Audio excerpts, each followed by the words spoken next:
ઇઝરાયેલે Iran પર સૌથી મોટો હુમલો કર્યો છે અને મહાયુદ્ધના ભડકારા વાગી રહ્યા છે, કારણ કે ઈરાને પણ પલટવાર કરવાની શરૂઆત કરી દીધી છે।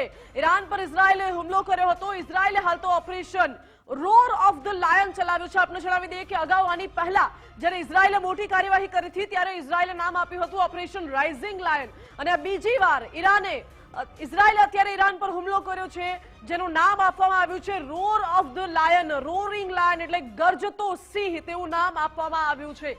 મહત્વની વાત એ પણ છે કે ઈરાને પણ આ ઓપરેશનને નામ આપ્યું છે ખૈબર પર કબજો। ઈરાનનો ટાર્ગેટ છે ખૈબર પર કબજો કરવાનો।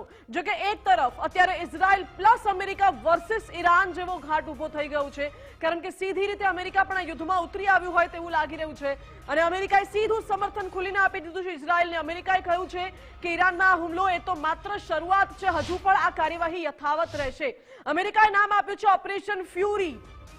શું હવે અમેરિકાનો એ ટાર્ગેટ છે કે મેક અમેરિકા ગ્રેટ અગેન અંતર્ગત આ ઓપરેશન ફ્યુરી ચલાવવામાં આવી રહ્યું છે ઈરાનમાં? એ પણ સવાલ છે। અમેરિકાએ એ પણ કહી દીધું છે કે ઈરાનમાં પરમાણુ ડેવલપ નહીં થવા દઈએ, પરમાણુ હથિયારને અમે ડેવલપ નહીં થવા દઈએ, અમેરિકાએ કહી દીધું છે। આ સાથે સાથે મોટી અપડેટ એ પણ મળી રહી છે, ઇઝરાયલમાં અત્યારે હાઈ એલર્ટ છે, કારણ કે ઇઝરાયલે સૌથી પહેલા એટેક કરી દીધો છે, પરંતુ હવે ઇઝરાયલ ડિફેન્સિવ મોડમાં આવી ગયું છે। ઇઝરાયલમાં પણ સાયરન વાગવાના શરૂ થઈ ગયા છે। ઇઝરાયલે પોતાના નાગરિકોને સુરક્ષિત સ્થળે ખસી જવા માટે કહ્યું છે। તેલ અવીવ એરપોર્ટ, એર સ્પેસ બંધ કરવામાં આવ્યું છે। ઈરાનની જવાબી કાર્યવાહીને લઈને ઇઝરાયલમાં હાઈ એલર્ટ છે। આ સાથે જ ઇઝરાયલમાં ઇમરજન્સી પણ જાહેર કરી દેવાઈ છે। સતર્કતાના ભાગરૂપે ઇઝરાયલમાં હાલ તો ઇમરજન્સી જાહેર કરાઈ છે। બીજા એક મોટા અપડેટ અત્યારે મહાયુદ્ધને લઈને મળી રહ્યા છે।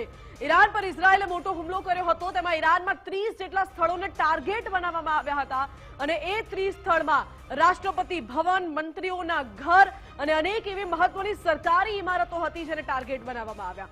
હવે સવાલ એ પણ ઉઠી રહ્યો છે કે શું આ હુમલો ખરેખરમાં ઇઝરાયલે કર્યો છે? કારણ કે ટોમ હોક જે મિસાઇલથી હુમલો કરવામાં આવ્યો હતો એ મિસાઇલ તો અમેરિકાની મિસાઇલ છે, અને વિશ્વમાં માત્ર ને માત્ર અમેરિકા પાસે જ આ મિસાઇલ છે।